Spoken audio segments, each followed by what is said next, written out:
Hello everyone, the Victoria is here, and in this video I'm going to create a paper cut art with Inkscape. There are lots of paper cut styles available. In this video what I'm trying to do is when in real life people cut out uh, some forms from papers and then put it into a frame and put some spacers between the shapes, and in this way they are going to create some shadows between themselves. And so this is the kind of paper cut I'm going to do. If the explanation wasn't clear, in the description below the video I have included some links to some videos of how people are creating this kind of art. And I found an amazing photo of the Fuji mountain at Pixabay. I left the link in the description below too. So this is what we are going to work with, and this is the document is 1920 wide and 1080 height. As you can see, this image is a bit larger, and I want to use the rule of thirds to arrange the image so that it's going to look cool. So I've got the rulers here. If you don't, you can turn it on by Ctrl R or the View Show Hide Rulers menu. And I'm going to put a guide here, and if I double click I can edit the guide properties. So we need, since I'm going to use the rule of thirds, I need it to divide by 3. Okay. And this one should be 2 times at the thirds. And this one is going to be the vertical third, which means yes, indeed. And this one is 2/3. So I've got now these thirds marked. And what I want to do is I'm going to put this mountain top to here. And for that I'm going to click enlarge it. But first of all I am going to turn off the shift key because it makes sure that I am doing the enlarging from the center. And I'm going to hit Control to make sure that I'm going to preserve the aspect ratio of the image. And now the mountain is the 2/3 line here. So I hit Control. Okay, I think I'm going to turn off the snapping. And now I'm using my arrow keys to line this up nicely. So the mountain is at the thirds. The sun isn't, but I think I'm going to cheat and put the sun over here when I'm creating the SVG version. And now all I have to do is create another layer for the mountain pass. And I'm going to hide the guides for now. Later I am going to need those, but not for now. And I'm just going to grab my pen tool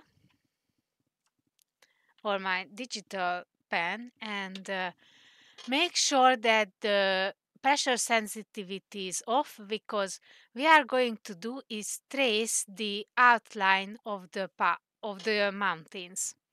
And a simple Bezier curve is going to be enough for us. And what we are going to do is we are going to trace in the outline mode. Now actually my image hasn't turned into outline mode because in the preferences, if you search for image, there is a render images in outline mode. If I turn this off, the image is turned into just the outline of the image. But if it's on, then the image is going to stay images even in the outline mode. So if you want to trace an image, you have to turn this on. So let's start around the path here. And let's just trace this foreground mountain. It doesn't have to be perfect. I think this mountain won't take it too personal if it's not going to be perfect. I'm going to merge these two mountains into one. Here and there I'm going to cheat with this photo. It is not necessarily going to be the most accurate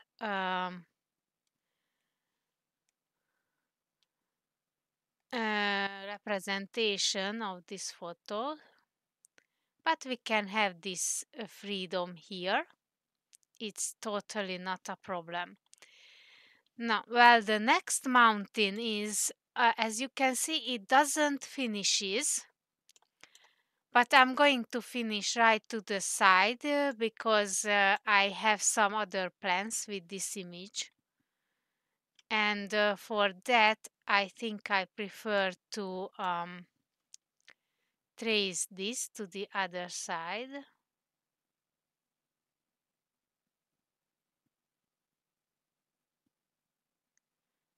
So I'm just going to draw. As you can see, I'm not 200% accurate. Obviously later I can adjust the path, and I will adjust the path. Okay, let's draw some. Oh, I went over. It's not no big deal. Not a problem.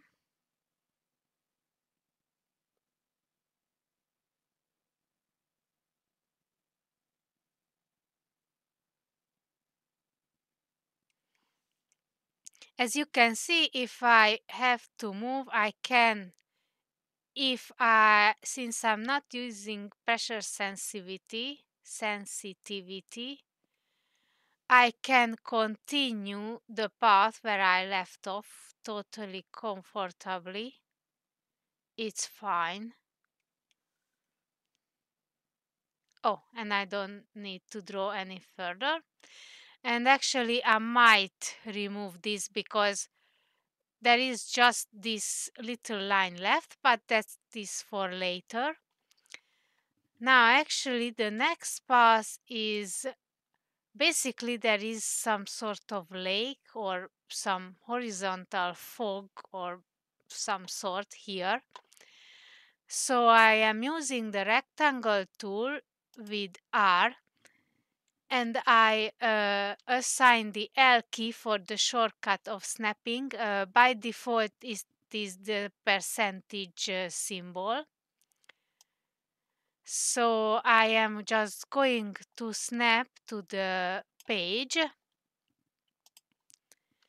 And I am turning it off, and let's just move it down a little.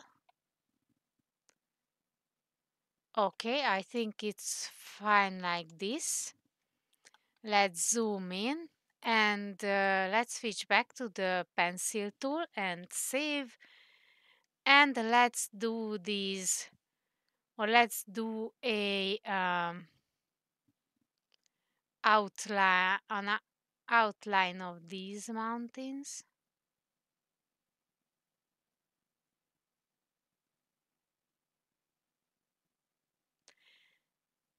And I'm going to, I think I went to a different direction than I wanted to, but it's perfectly fine.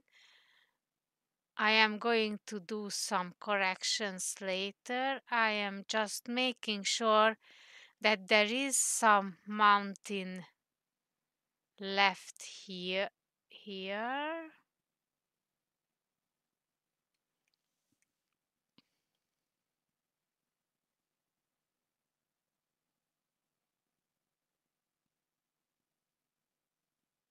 Okay, there we go. And then this will be the last mountain I'm going to trace.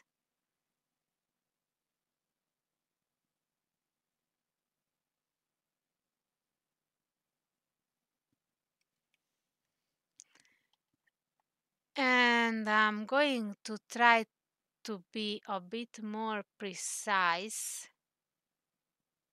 for these top parts.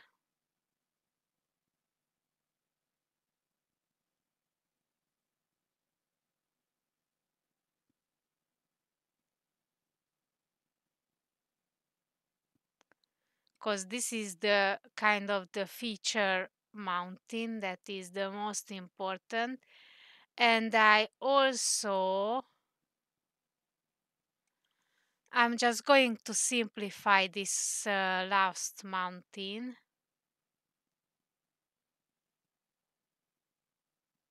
like so.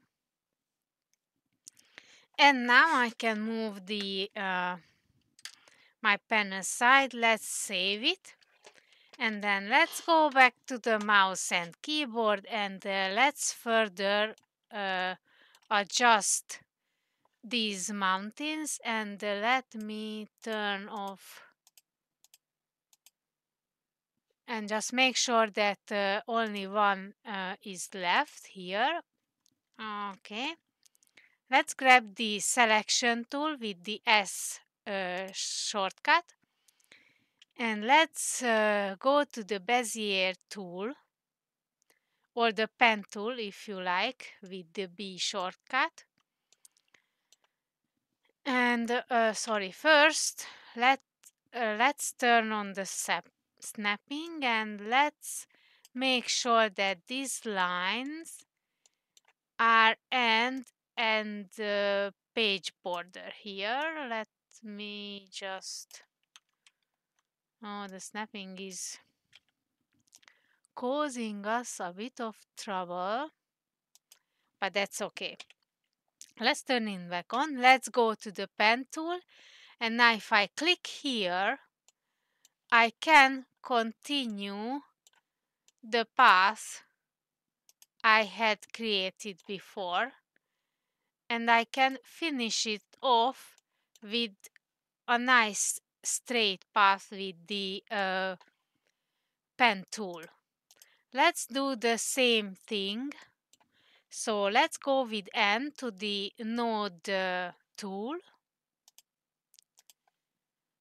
So let's make sure that it is on the page border. I may adjust these two if I want to, or if I feel like I'm too far off. Let's put this here, for example. Let's change this a bit.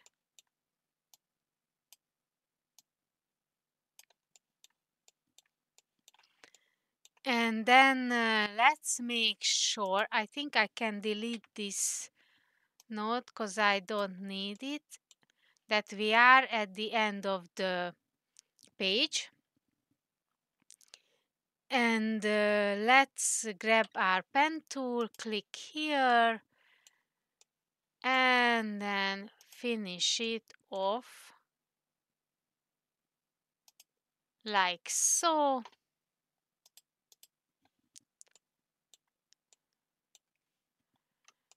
Let's grab this part, then correct it. Sorry, this one.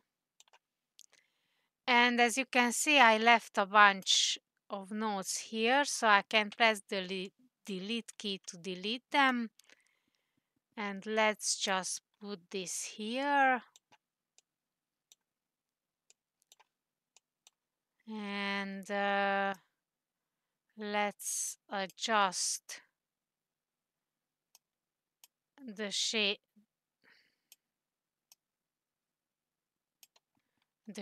a little. What's going on here? Oh, I can just delete this one. And let's make this a smooth.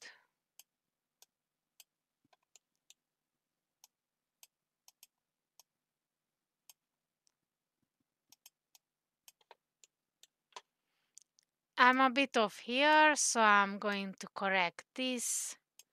But I think this is going to be fine like this. I don't care about that mistake.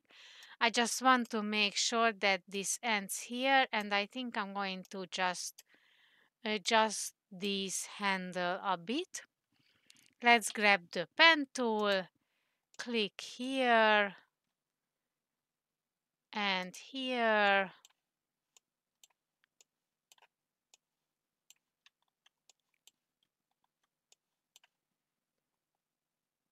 And here, and then what? I think I made a mistake because I can't see because of my eyes. But it's okay. I can just Control Z, and I think I made a mistake there too. Why isn't this closing? I think I am going to do all sorts of mistakes here. But let's grab the end. Okay, and then let's click here and let's scroll down. But just in case, I'm going to leave this in the video. Just in case you are doing the same crazy mistakes I do, you know how to correct it. Okay, fine. Probably I have started a new path instead of continuing one. That happens. So let's grab the end tool and let's take this one, delete the non-needed nodes, and yeah, I think I don't know. Maybe I'm going to decide later if I am going to leave this bit there. And let's put this into the page border and let's just go down until we see the page border.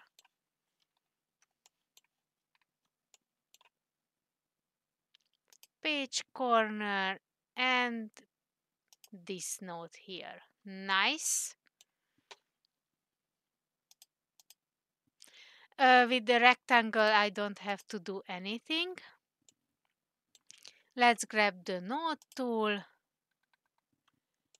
And I think I'm going to delete this one. And just adjust this. And this is where I went a bit off here. And I think I want to correct this one because I want to go down on this mountain. Let's delete a couple of notes here. Let's make this smooth. Why you doesn't turn into a smooth?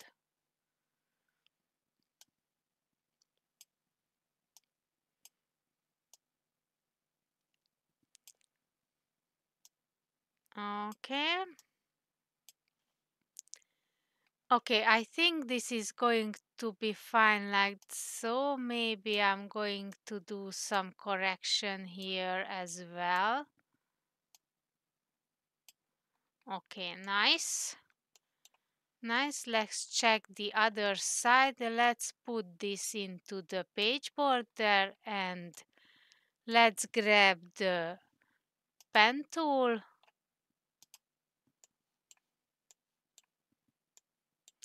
In the, just in case you haven't noticed, in the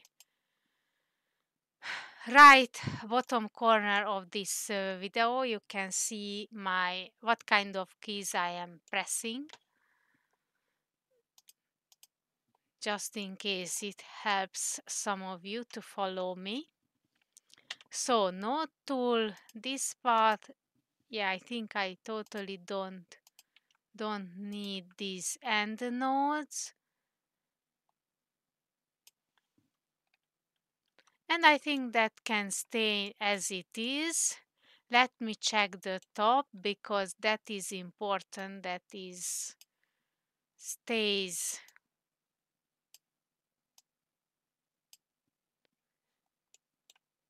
nice and clear,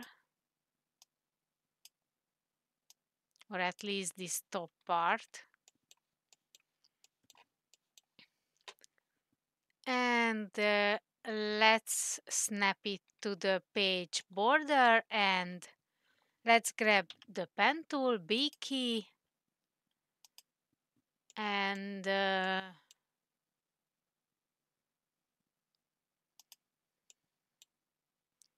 let's finish our mountain. Okay, so that is cool and awesome, but as you can see, I managed to do this in the wrong order because if I go back to view, display mode normal, and I turn everything on, actually you don't see that is wrong, but this is at the back and this covers everything. So that has to be corrected. So I'm going to rename these so we can know which is which. This is kind of a lake, or I don't know. And this is the last one. And I have to change the order, but it's no problem. I just rearrange in the in this setting. So in the layers panel, actually this is the layers and object panel, and you can turn it on here if it wasn't visible, and I think, or in this drop down list you can turn it here as well, which is really nice. But let's go back to the outline mode because I want to use the eyedropper tool to grab some colors from this image. The eyedropper tool is the dropper tool, in fact. The shortcut is D, and I think I'm going to grab some dark brown color, and this is going to be the fill color. And the rest, I am not, and yeah, the lake, I'm going to do the same thing.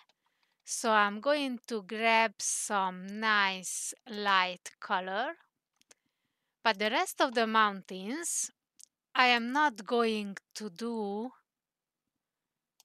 the eyedropper tool because what I want to do is to get the color from the first one. select the second one, and I just want to grab a color that is a bit brighter and perhaps a bit desaturated. Let's say here. And I just want to do the same thing over and over again. So now it's the same. Let's grab a bit brighter. Okay. Now let's grab this color. And then let's add to here. And then let's grab a bit brighter to sort of give a bit of depth with the color choice. And let's copy the color here and let's grab the next mountain. And what I want to do is, I think I can go for a bit of a desaturated look here, because this is even further away from us. So I think if I make it a bit more desaturated, I think that is going to look cool. And I think this color will be nice for our last mountain. And maybe even, let's grab the selection tool, let's go back and maybe even more desaturated with this one. Yeah, I think this is like a nice series of mountain colors. I quite like it. Maybe for this, let's see how it is going to look if I make a bit desaturated and no. Okay, let's go back. And well, I think maybe I should brighten it up perhaps a bit more. After all, yeah, this little bit, well, I still don't know if I like it or not, but we will see. So the next thing that I'm going to do is to create, I think it is going to be to create the sun. So I'm going to have, let's save. So I'm going to have a new, I'm going to create two layers. One is for the sun rays.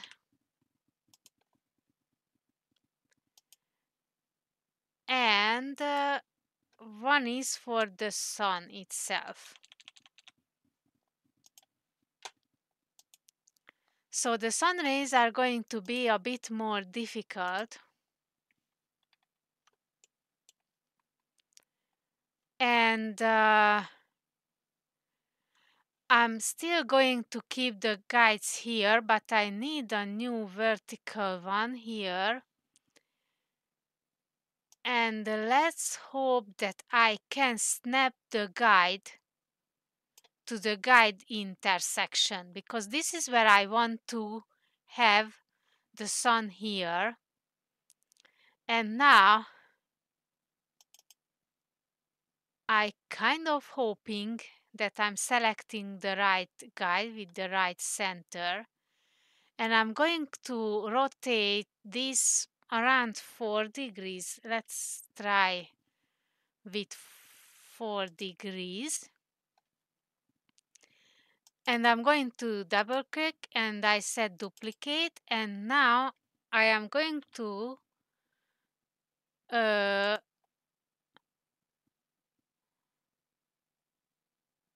wait. This is 6 degrees. I cannot count. That happens. The excitement of the recording.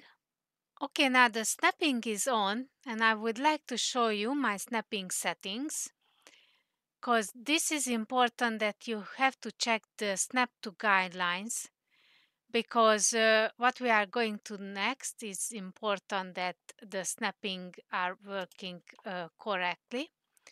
So I'm going to grab the pen tool, and I'm going to create some nice triangles, and in this way I can snap to the guides basically.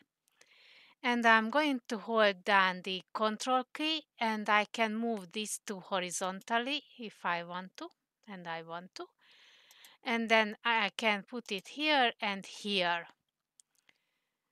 So, and I'm going to create a duplicate of this instantly, and I'm going to hide the second one.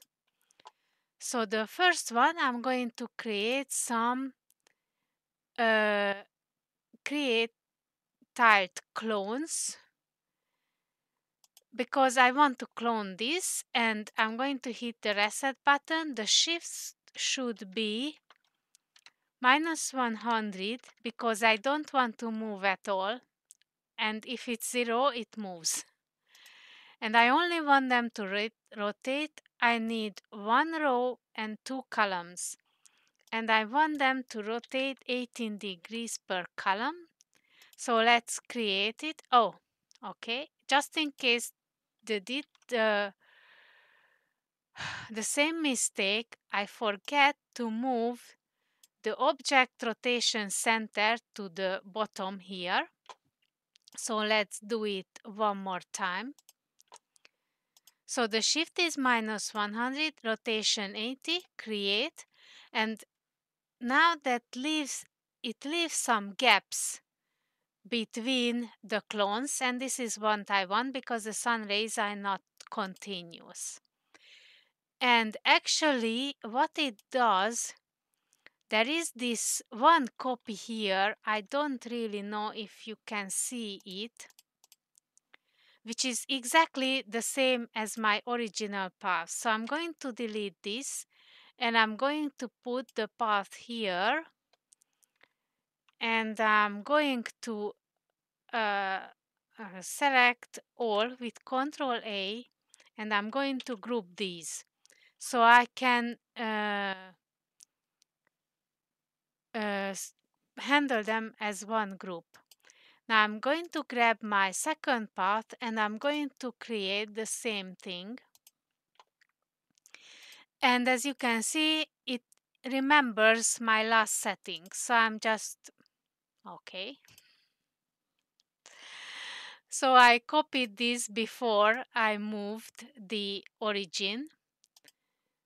Again, create. I've got this. Okay, cool. And yet again, there is a use that is the same as the original, so I'm going to just remove it, and Ctrl A and Ctrl G. And now what I need, because I want this rays to fade out towards the end, I'm going to create a circle, and I'm going to hit Shift Ctrl, because in this way it is going to start from the center, and the control makes sure that the circle is circle. And I'm going to change this to be a gradient, because I want to create a mask. So this is going to be pinch black, and this is going to be white and not opaque, and I have to reverse this, because the white for the masks, the white is opaque, and the black is going to be the transparent. I'm going to hit Alt D, and this is going to create a clone for this one. And go back, and going to hit Alt D to create another clone. And I'm going to move this path, sorry, Ctrl Z, I'm going to move the path aside, and I'm going to explain later why I am going to do this. So this one is hidden. Let's hide this one too. Let's grab one of the groups and let's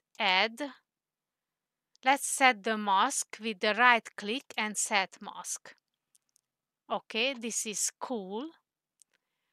And now I would like to rotate this group a bit so that we will see this. And let's turn off the other two, turn off this, and right click set mask. Cool. Now let's turn on this one. Let's select it and rotate it. Let's turn off the snapping because that doesn't allows me. I want to have a slight gap between the two paths here. And I also want to make this one, I have to click Shift and Control, and I want to make this a bit smaller. So let's change. Actually, the amazing thing about Inkscape and this clone thing, that if I change the original color, that is going to change the color of everything. And that is a really nice feature. So Shift Control, and I just want to finish it right there. Cool.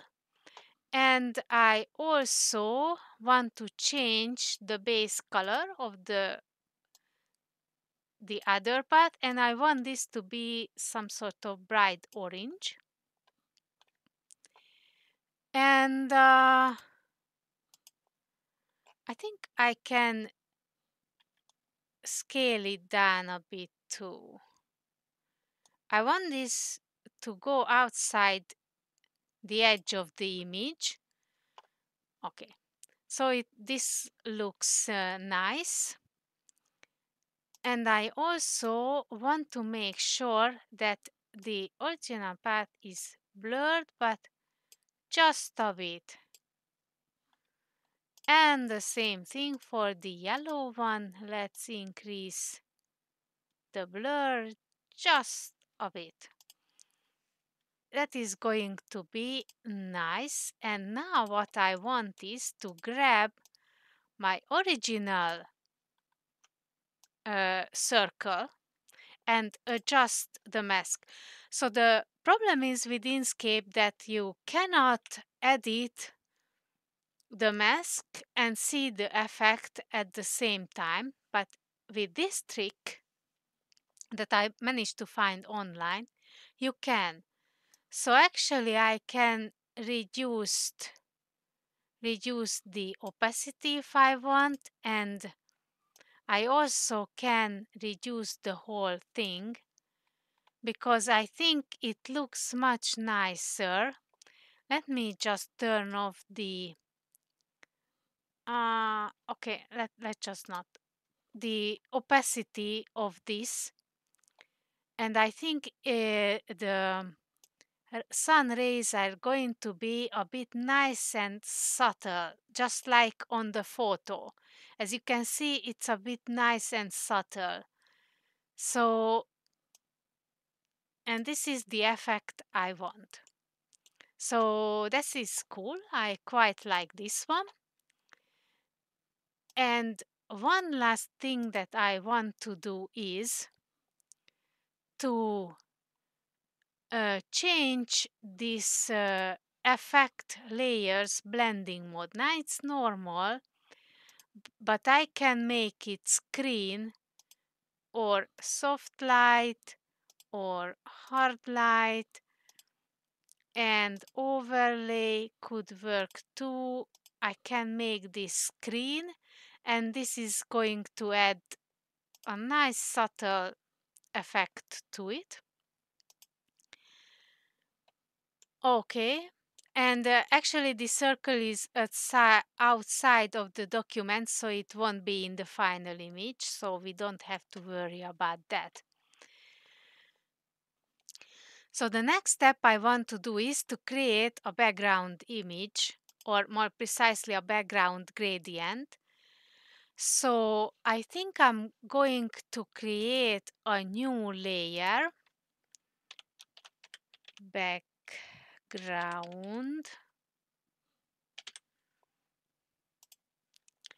and I'm going to turn the snapping on and create a rectangle there. And I'm going to change the blending, the color to be gradient, and let's grab our gradient tool with the G key, or you can click over there, shift, and let's change it to be like so. I mean vertical. And if we want to, we can grab a color from our image. Let's grab this nice yellow, and let's grab this nice blue here. And in this way, and let's turn off our original image now because we are no longer needing it. And let's adjust a bit this background. I want the yellow part to be quite close to the sun. So it's going to blend in nicely, and to be honest, I don't really like this color. I want this to be a bit more less saturated, if you like, and less dark. And yeah, I think I'm liking this. Maybe perhaps a bit darker. That might be good too. Okay, so that's done. And what I've noticed is that the sun ray is getting a bit too much into the blue. I don't really want to get that much into the blue. So I'm going to group these two things together and create yet another rectangle. And I'm going to make this gradient again, and it's going to be black and white because I want this to be a mask. And I want to make sure that the bottom is the black, and the bottom should be white, the top should be black, because this is going to be a mask for the rays. And I want to add slightly above the sun, so it's going to gradually fade out. And I want to move this rectangle outside the group because I want to set the mask here. And as you can see, it's looking really nice because it nicely makes the sun rays fade away at the top, but at the bottom it's fully there. So this is pretty cool, I think. Okay, and now the final thing to do is to add the sun here. Have the snapping on. So I'm going to create a circle, shift control again. Let's make it like so. S to have the selector tool, hit Ctrl D to duplicate, and I'm going to hit Shift Ctrl and make it a bit smaller. And this one is going to have like a nice, almost white color. And I'm also want to blur this a bit. And I think perhaps maybe a bit more towards the yellow for this one to match our reference image, and I want this to be blurred out quite well. So I think let's turn off the guides now. I think now our image is complete.